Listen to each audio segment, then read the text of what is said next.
Hello hi guys, मैं आपका दोस्त उदित कुमार एक बार फिर से आप सबों को स्वागत करता हूं अपने YouTube channel Rumi study point में। दोस्तों, आज हम लोग इंडियन सिविलाइजेशन एंड कल्चर को line by line explanation Hindi करने वाले हैं। तो चलिए लेट्स स्टार्ट दिस वीडियो। इसमें गांधी जी कहते हैं, चलिए शुरू करते हैं यहाँ से। गांधी जी कहते हैं कि I believe that the civilisation India has evolved is not to be beaten in the world. कि मैं विश्वास करता हूँ, गांधी जी का विश्वास है। गांधी जी कहते हैं कि आई बिलीव, कि मैं विश्वास करता हूँ दैट की द सिविलाइजेशन, कि जो सभ्यता इंडिया हैज़ इवॉल्व, कि जो सभ्यता भारत ने विकसित किया है या जो सभ्यता का विकास भारत ने किया है, is not to be beaten in the world, वो संसार में परास्त नहीं हो सकता। यानी कि भारत की सभ्यता संस्कृति को, कोई भी ऐसी सभ्यता संस्कृति नहीं है संसार में जो भारत की सभ्यता को मुकाबला कर सके, हरा सके, परास्त कर सके। ये गांधी जी कहते हैं। आगे गांधी जी कहते हैं कि nothing can equal the seed sown by our ancestors. Gandhi ji आगे विश्वास करते हुए कहते हैं कि nothing can equal the seed sown by our ancestor, कि हमारे पूर्वजों के द्वारा जो सभ्यता का बीज बोया गया है उसकी बराबरी कोई भी सभ्यता संसार में कर नहीं सकता। मतलब नथिंग कैन इक्वल, कुछ भी बराबरी नहीं कर सकता है भारत की सभ्यता को, जो हमारे पूर्वजों के द्वारा क्या क्या सभ्यता का जो बीज बोया गया है और जिससे सभ्यता का विकास हुआ है, उसकी संसार में कोई भी बराबरी कर नहीं सकता। ये गांधी जी कहते हैं। आगे गांधी जी कहते हैं कि रोम वेंट ग्रीस शेयर्ड। आगे कहते हैं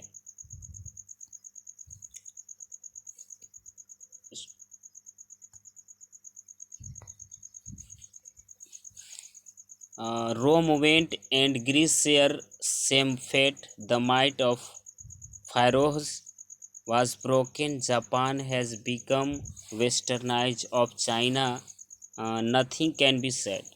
गांधी जी कहते हैं कि रोम वेंट, रोम मिट गया, ग्रीस शेयर सेम फेट, और ग्रीस का भी वही हाल हुआ जो रोम का हुआ। मतलब रोम की सभ्यता जो थी वो नष्ट हो गई और ग्रीस की सभ्यता का भी वही हाल हुआ। मतलब कि रोम और ग्रीस की सभ्यता जो पहले वाली थी वो सभ्यता अब नहीं रही, उनकी सभ्यता इस दुनिया से मिट गई। आगे गांधी जी कहते हैं the might of the pharaoh was broken, कि जो इजिप्ट के जो शासकगण थे उनकी भी माइट, उनकी भी ताकत क्या हो गई, वाज ब्रोकन, उनकी भी ताकत चली गई। यानी कि उनकी भी सभ्यता का यहाँ पे क्या हो गया, हनन हो गया। मतलब ब्रोकन, उनकी भी सभ्यता को तोड़ दी गई। मतलब उनकी सभ्यता क्या हो गई, इस दुनिया से नष्ट हो गई।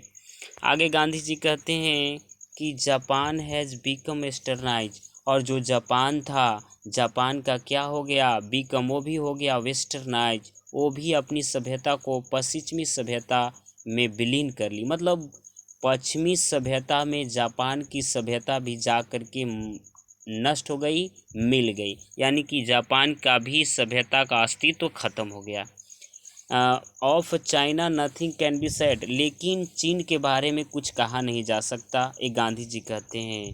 लेकिन आगे गांधी जी क्या कहते हैं, but India is still somehow or other sound at the foundation.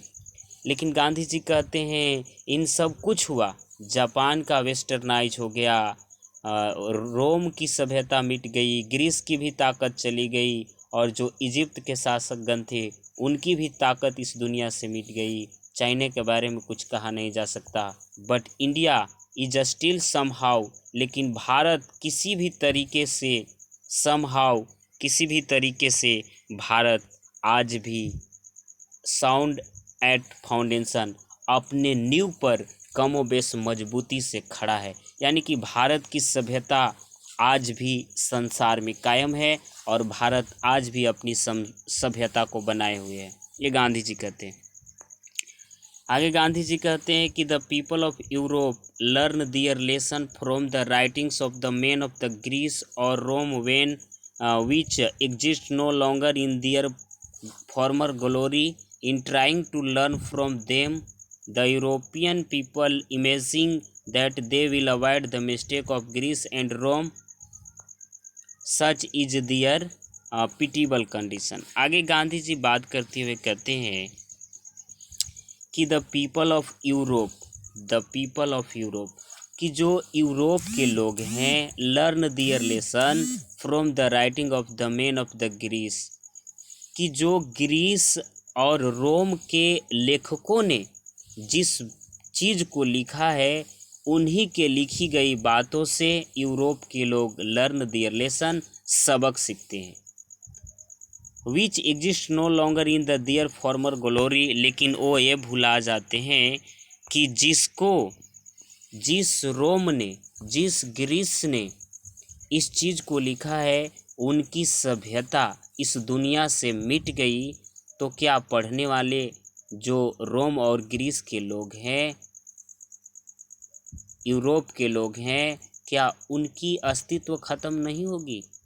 ये गांधी जी कहते हैं।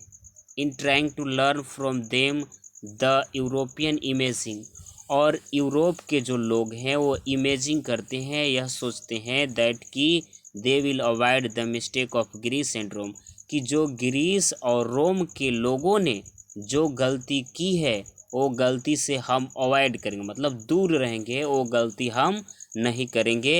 ये इमेजिंग करते हैं यूरोप के लोग। सच इज दियर पिटिबल कंडीशन, और यही तो उनकी क्या है, दयनीय स्थिति है। गांधी जी कहते हैं कि वो ग्रीस और रोम के लेखकों के द्वारा लिखी गई बातों से सबक सीखते हैं, लेकिन वो ये भूल जाते हैं कि जो इस चीज़ को लिखा वो इस दुनिया से मिट गए, उनकी सभ्यता इस दुनिया से ख़त्म हो गई, और उसी चीज़ को आप पढ़ रहे हैं, तो क्या आपकी सभ्यता ख़त्म नहीं होगी? और यही तो उनकी दयनीय स्थिति है, यानी यूरोप लोगों की। आगे गांधी जी कहते हैं कि in the midst of all this India remains immovable and that is her glory. It is charge against India that her people are so uncivilised, ignorant and stolid that is not possible। आगे गांधी जी बात करते हुए कहते हैं कि in the midst of all this, इन सब कुछ हुआ, मतलब जब रोम इस दुनिया से मिट गया, जापान की भी शक्ति चली गई, और जो इजिप्ट के जो शासकगण थे उनकी भी ताकत इस दुनिया से मिट गई, जापान का वेस्टर्नाइज हो गया, और चाइना के बारे में कुछ कहा नहीं जा सकता, और इतना कुछ हुआ, और इन सब के बावजूद, इन सब के बीच में रहते हुए, in the midst of all this, इन सब के बीच में रहते हुए इंडिया रिमेन्स, इंडिया भारत आज भी अचल है, और and that is her glory, और यही भारत की क्या है, ख्याति है, शान है, शोभा है। मतलब इस दुनिया से सब कुछ मिट गया, सारी देशों की सभ्यता नष्ट हो गई, लेकिन भारत आज भी अपने नींव पर अडिग है, अचल है, और यही भारत की क्या है, शान है। ग्लोरी का मतलब होता है शान, शोभा, और इमूवेबल का मतलब होता है अचल। आगे गांधी जी बात करते हुए कहते हैं कि it is charge against India that her people, Europe वाले लोग हमारे देश के लोगों पर क्या करते हैं, आरोप लगाते हैं, चार्ज लगाते हैं अगेंस्ट इंडिया, इंडिया के विरुद्ध हुए लोग आरोप लगाते हैं, क्या लगाते हैं कि दैट हर पीपल, की हर पीपल, की भारत के लोग आर सो अनसिविलाइज्ड, कि भारत के लोग इतना असभ्य हैं, इग्नोरेंट, इतना अज्ञानी है, इतना अस्टोलिड का मतलब होता है मंद बुद्धि के, इतना मंद बुद्धि के हैं, दैट कि it is not possible to induce them to adopt any change, कि भारत के लोग कोई भी परिवर्तन को स्वीकार नहीं करते हैं, इसलिए हम पर आरोप लगाया गया है। आगे गांधी जी कहते हैं कि it is charge really against our merit, यह सचमुच में हमारे मेरिट, हमारे गुणों पर, हमारे मस्तिष्क पर लगाई गई ये क्या है, एक आरोप है।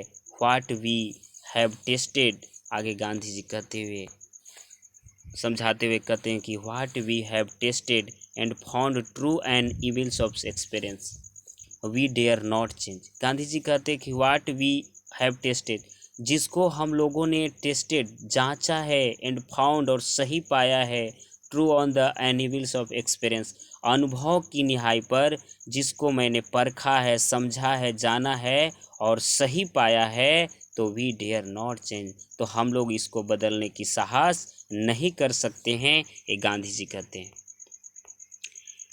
मैनी थ्रस्ट दियर एडवाइस अपॉन इंडिया, मैनी बहुत थ्रस्ट दियर एडवाइस अपॉन इंडिया, बहुत सारे एडवाइस सलाहों को भारत के ऊपर थोपा गया है, थ्रस्ट किया गया है अपनी विचारों को। एंड सी रिमेंस स्टडी, और इसके बावजूद भी भारत अपने गतिशीलता को बनाए हुए है, अपने गति को बनाए हुए है। और दिस इज़ हर ब्यूटी, और यही इसकी क्या है, ब्यूटी है, सुंदरता है।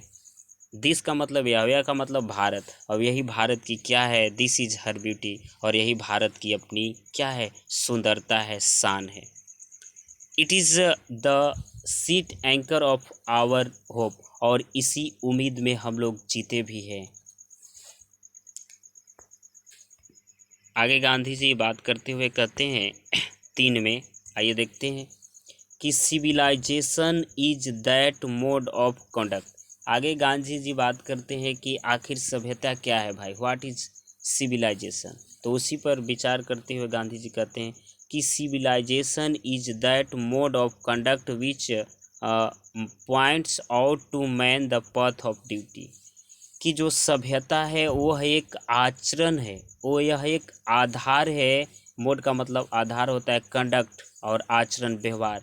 Civilisation is that mode of conduct, सभ्यता एक व्यवहार का तरीका है, विच जो पॉइंट्स आउट करता है, जो बताता है, टू मैन आदमी को, द पाथ ऑफ ड्यूटी, कि एक मनुष्य के कर्तव्य के रास्ते को दर्शाता, उसकी पॉइंट्स आउट करता है, उसको बताता है कि एक मनुष्य की कर्तव्य क्या है, और उसी को दिखाता है, और वही क्या कहलाता है, सभ्यता। यानी सभ्यता एक आचरण है, एक व्यवहार का आधार है, जो मनुष्य के कर्तव्य के रास्ते को दिखाता है। ये गांधी जी कहते हैं, परिभाषा देते हैं। आगे गांधी जी कहते हैं कि performance of duty and observance of morality are convertible term to observe morality is attain mastery over our minds and our passion, so doing we know ourself। the Gujarati equivalent for in civilization means good conduct। आगे गांधी जी कहते हैं कि performance of duty, जो कर्तव्य का जो प्रदर्शन है, एंड ऑब्जर्वेंस ऑफ मोरालिटी, वही अवलोकन नैतिकता कहलाता है। यानी कि जो अच्छी तरीके से अपने कर्तव्य का प्रदर्शन करता है, अवलोकन करता है, वही नैतिकता है। और जो नैतिकता है वही क्या है, परफॉर्मेंस ऑफ ड्यूटी है। आर कन्वर्टिबल टर्म्स है, और यह क्या है, एक दूसरे का कन्वर्टिबल है, मतलब पूरक है। अगर जो नैतिकता का पालन करता है, उसका मतलब ये हुआ कि वो अपने कर्तव्य का पालन अच्छी तरीके से करता है, और जो कर्तव्य का पालन अच्छी तरीके से करता है, मतलब वो नैतिकता, मोरालिटी का पालन करता है। ये गांधी जी कहते हैं। उसके बाद गांधी जी कहते हैं कि to observe morality to attain mastery over mind, अगर जो नैतिकता का पालन करता है, टू ऑब्जर्व मोरालिटी, अगर जो अवलोकन नैतिकता का कोई करता है, to attain mastery over our minds and our passion, जो अपनी चाहत को, अपने मन को कंट्रोल में रखता है और उस पे स्वामित्व प्राप्त कर लेता है, वही नैतिकता है। जो अपनी चाहत को, अपनी ख्वाहिश को, अपने मन को नियंत्रित में रखता है और उस पर स्वामित्व प्राप्त कर लेता है, वही क्या है, मोरालिटी है, नैतिकता है। और जो ऐसा करता है, सो डूइंग, अगर ऐसा करता है जो, वी नो, और तब हम लोग ऐसा करके, वी नो, हम लोग जान जाते हैं, आवर सेल्फ, कि हम खुद कौन हैं। आगे गांधी जी कहते हैं कि the Gujarati equivalent for civilisation means good conduct. Gujarati में सभ्यता का मतलब होता है गुड कंडक्ट, मतलब अच्छा आचरण, अच्छा व्यवहार। गांधी जी कहते हैं, क्योंकि गांधी जी गुजरात के हैं तो गुजराती भाषा में सिविलाइजेशन का मतलब होता है गुड कंडक्ट। ये आपको याद रखना है। ऑब्जेक्टिव में आते हैं कि गुजराती में सभ्यता का मतलब क्या होता है, तो आपको याद रखना है गुड कंडक्ट।